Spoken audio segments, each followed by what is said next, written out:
والبغي بغير الحق وأن تشركوا بالله ما لم ينزل به سلطانا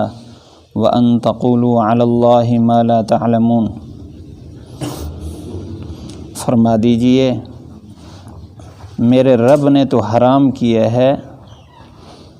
فواحش کو، جو ظاہری ہیں اور جو چھپے ہوئے ہیں، اور گناہوں کو حرام قرار دیا، اور ناحق سرکشی کو حرام قرار دیا، اور اس بات کو حرام قرار دیا ہے کہ تم اللہ کے ساتھ کسی ایسے کو شریک کرو جس کے بارے میں کوئی دلیل نہیں اتری، اور اس بات کو بھی اللہ نے حرام کیا ہے کہ تم اللہ تعالیٰ پر ایسی باتیں کہو جن کو تم جانتے بھی نہیں ہو۔ پچھلی آیت میں اللہ تعالیٰ نے مشرکین کے نظریے کا رد فرمایا۔ بیت اللہ شریف کے طواف کے بارے میں ان کا نظریہ تھا کہ جو عام استعمال کے کپڑے ہیں، کیونکہ انہی کپڑوں میں گناہ ہوتے ہیں، لہذا ان کپڑوں کے ساتھ طواف نہیں کر سکتے، تو وہ جہالت کی وجہ سے ننگے طواف کرتے تھے۔ اور اسی طرح حرام کو حلال، حلال کو حرام، اس میں خلط ملط ان کے نظریات تھے۔ تو اللہ تعالیٰ نے پچھلی آیت میں یہ بات فرمائی کہ اللہ تعالیٰ نے زینت کو حرام نہیں قرار دیا، اور اسی طرح پاکیزہ رزق کو حرام نہیں قرار دیا۔ یہ زینت اور پاکیزہ رزق دنیا میں تو ایمان والوں کے لیے بھی ہے، کافروں کے لیے بھی، قیامت کے دن صرف ایمان والوں کو نصیب ہوگی۔ اب جس چیز کو اللہ نے اس دنیا میں حرام قرار دیا ہے، اس آیت میں اس کا تذکرہ ہے۔ فرمایا کہ میرے رب نے تو فواحش کو حرام قرار دیا ہے۔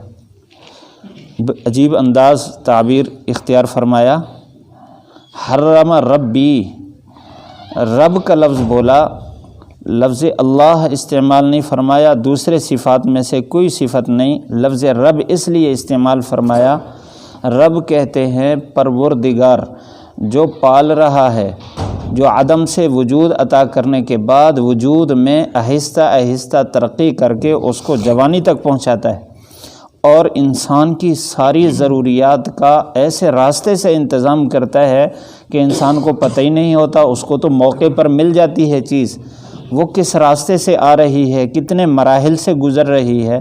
وہ گزار رہا ہے اور انسان کے لیے گزار رہا ہے۔ تو اللہ تعالیٰ نے صفت احسان کو سامنے رکھا کہ جو وہ ذات جو تمہارے لیے سب کچھ کر رہا ہے، ظاہر بات ہے اس کا جو حکم ہوگا وہ تمہارے لیے خیری ہوگا، جس چیز سے روکے گا اس میں سراسر تمہارا نقصان ہوگا۔ اب والدین جو چھوٹے بچے کو جو اپنے نفع اور نقصان سے جاہل ہے، اس کو کوئی پتہ نہیں ہے کہ میرا نفع یا نقصان ہے، ابا اماں اس کو جہاں پورے باقی انتظامات اس کے لیے کر رہے ہیں، گرمی کے کپڑے، سردی کے کپڑے، اس کی دوائی علاج اور اس کی خوراک کا انتظام سارا ظاہری طور پر کر رہے ہیں، تو وہاں اس کو ہر اس چیز سے بچاتے ہیں جس سے اس کا نقصان ہو، اور جس چیز سے بچا رہے ہیں یہ دلیل اس بات کی کہ یہی اس کا نقصان ہے، اور جو چیز اس کو کھلا رہے ہیں، جو چیز اس کو عطا کر رہے ہیں، یہ دلیل ہے، ان کی شفقت دلیل ہے اس بات کی کہ یہ اس کے لیے خیر ہے۔ تو اللہ تعالیٰ تو ساری کائنات کا رب ہے، وہ تو والدین کے پاس اسباب ہی نہیں ہیں، اللہ تو سارے اسباب کا مالک ہے، وہ سب کچھ جو کچھ عطا کر رہا ہے انسان کو جس حالت میں بھی، وہ انسان کے لیے خیر ہے۔ جب وہ چیزیں حرام کر رہا ہے تو یہ دلیل اس بات کی کہ سراسر انسان کا اس میں نقصان ہے اگر اس کو اختیار کرے گا۔ تو فرمایا اللہ نے جو چیز حرام کی، میرے رب نے جو چیز حرام کی، الفواحش، سب سے پہلے فواحش کا ذکر فرمایا۔ فاحش یہ فحش کی جمع ہے، فاحشہ بھی کہتے ہیں اس کو، ہر وہ کام جو انسانی طبعیت کے خلاف ہو،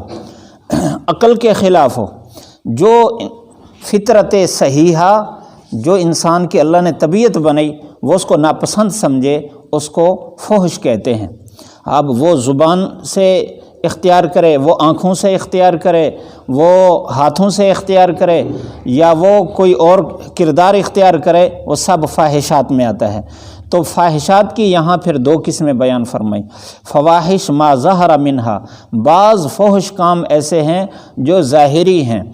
مثال کے طور پر انسان زنا کرے، لواطت کرے، اور اسی طرح کسی پر ظلم و زیادتی کرے، اور حرام کھائے، گند کھائے، اور گالی گلوچ کرے، اور کسی کی بے عزتی کرے، کسی کی چغل خوری کرے، کسی کی غیبت کرے، یہ انسان کے ظاہر سے، ظاہری اعضاء سے جو ثابت ہونے والے ہیں، یہ فواحش ما ظہرہ ہیں۔ اور کچھ فواحش ما بطن ہیں جو اندر اندر چھپے ہوئے ہیں، غیر اللہ کی محبت ہے جس کی وجہ سے اللہ چھوٹ رہا ہے، یہ اندر کی فاحش ہے۔ اسی طرح غلط ارادے، گناہ کے ارادے، شراب پینے کا ارادہ رکھتا ہے، گانا گانے کا، گانا سننے کا، زنا کا، بدکاری کا، ان کا جو اندر جذبہ رکھتا ہے اور اس کے لیے پلاننگ بناتا ہے، یہ فواحش ما بطن ہے، اللہ اس کو بھی جانتا ہے۔ تو یہاں اللہ تعالیٰ نے فرمایا، جہاں اللہ تعالیٰ نے ظاہری ان گناہوں کو حرام قرار دیا ہے، جو اندر جذبات ہیں اللہ نے ان کو بھی حرام قرار دیا ہے، اس لیے کہ انسان کے اندر سب سے پہلے یہ جذبہ اٹھتا ہے، اور جذبے کو پھر پرورش دیتا ہے، خود سوچتا رہتا ہے، پھر آہستہ آہستہ اعضاء اس کی تابعداری کرتے ہیں اور گناہ تک پہنچ جاتا ہے، پھر ذلت اور خواری تک پہنچ جاتا ہے۔ تو ابتدا کیونکہ اندر سے ہے، اس وجہ سے اللہ تعالیٰ نے اس کی جڑ پر گویا کہ متنبع فرما دیا کہ اس کا جو بیج ہے اس کو بھی نہیں بونا، اندر سے کوئی چیز ظاہر نہ ہو۔ اگر خیالات ایسے جو انسان کے اپنے بس میں نہیں ہے، نماز پڑھ رہا ہے اس میں خیال آگے گناہ کے، کام کر رہا ہے کوئی اس میں گناہ آگے خیال کے، خود خیال آیا گناہ کا، تو اس پر کوئی پکڑ نہیں ہے، کیونکہ وہ انسان کے بس میں نہیں ہے۔ اور جس خیال کو خود پرورش دے اور پلاننگ بنائے، اس کی سوچتا رہے، یہ انسان کے اپنے بس میں ہے، اللہ تعالیٰ نے اس کو حرام قرار دیا ہے۔ اور آگے فرمایا والاثم، اثم کہتے ہیں ان گناہوں کو جو اللہ تعالیٰ نے انسان کے مناسب نہیں سمجھا اور ان کو حرام قرار دیا ہے۔ مثال کے طور پر کسی کی چیز بغیر اجازت کے استعمال کرنا، یا کہیں نظر اٹھا لینا، بلا وجہ للچائی نظر ڈالنا، یا کچھ کلمات ہیں جن کلمات کو اللہ تعالیٰ نے ناجائز قرار دیا ہے۔ تو اسی طرح کچھ کام ایسے، مثلا نماز کو چھوڑ دینا یہ گناہ ہے، روزے کو چھوڑ دینا یہ گناہ ہے، اور ایسی جگہ جہاں برا کام ہو رہا ہے اور یہ روک سکتا ہے نہیں روکتا، اس کا نہ روکنا یہ گناہ ہے، تو اس کو اثم کہتے ہیں۔ تو اللہ تعالیٰ نے ان اثموں کو بھی حرام قرار دیا ہے، یعنی وہ جو انسانی طبیعت کا کوئی پتہ نہیں ہے، لیکن اللہ نے اس کی طبیعت کے مناسب نہیں سمجھا، اس کو ناجائز قرار دیا ہے، اس کی تفصیل احادیث میں موجود ہے۔ اور اسی طرح والبغی بغیر الحق، اس کا تعلق حقوق العباد سے ہے۔ ناحق کسی پر سرکشی کرتا ہے، کسی کا مال چرا لینا، ڈاکہ کرنا، کسی پر ظلم اور زیادتی کرنا، کسی کا حق کھا لینا، یہ ساری چیزیں ایسی ہیں جو انسان کے لیے سرکشی میں آتی ہیں۔ والدین کی نافرمانی کرنا، بڑے کی بے ادبی کرنا، یہ سب سرکشی میں آتا ہے۔ تو اللہ تعالیٰ نے اس کو بھی ناحق قرار دیا، اس کو بھی گناہ قرار دیا، اور فرمایا میرے رب نے اس کو بھی حرام قرار دیا۔ اور آگے وَأَن تُشْرِكُوا بِاللَّهِ مَا لَمْ يُنَزِّلْ بِهِ سُلْطَانًا، اس کا تعلق حقوق اللہ سے ہے۔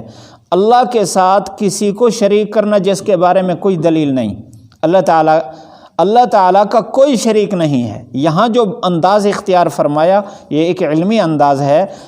ورنہ اللہ تعالیٰ نے تو پہلا کلمہ ہی بتایا لا الہ الا اللہ، اللہ کے علاوہ تو الہ ہے ہی نہیں، کوئی عبادت کے لائق، کوئی مدد مانگنے کے لائق، کوئی سجدہ کے لائق کوئی نہیں ہے، صرف اللہ کی ذات ہے، اس کی ذات میں، اس کی صفات میں، اس کی عبادت میں، سجدے میں کوئی شریک نہیں ہے۔ اللہ تعالیٰ نے یہاں جو انداز اختیار فرمایا وَأَن تُشْرِكُوا بِاللَّهِ، کہ اللہ نے اس کو حرام قرار دیا کہ اللہ کے ساتھ شریک کرو ایسی چیز کو جس کے بارے میں تمہارے پاس کوئی دلیل نہیں ہے۔ اگر کوئی آدمی شیطان کی طرف سے کوئی دلیل گھڑ کے پیش کرے، یہ دلیل ہے، لہذا غیر اللہ کو سجدہ جائز ہے، تعظیمی سجدہ جائز ہے، اور اسی طرح فلاں سے مانگنا بھی جائز ہے، فلاں کی عبادت بھی جائز ہے۔ اس طرح قصے کہانیاں، بھئی فلاں نہیں مانتا تھا اس کا نقصان ہوا، فلاں مان گیا اس کا نفع ہو گیا، فلاں کا بچہ مر گیا، فلاں کو بچہ عطا ہو گیا، تو یہ جو کہانیاں قصے ہیں یہاں بتا دیا یہ اللہ کی طرف سے نازل کی ہوئی نہیں ہے۔ تو فرمایا ایسی چیز جو اللہ کی طرف سے نازل نہیں ہوئی تو اس کو اللہ کے ساتھ شریک کرنا، اس کو بھی اللہ نے حرام قرار دیا۔ اور فرمایا وَأَن تَقُولُوا عَلَى اللَّهِ مَا لَا تَعْلَمُونَ، اور یہ اس کا تعلق دین کے ساتھ ہے۔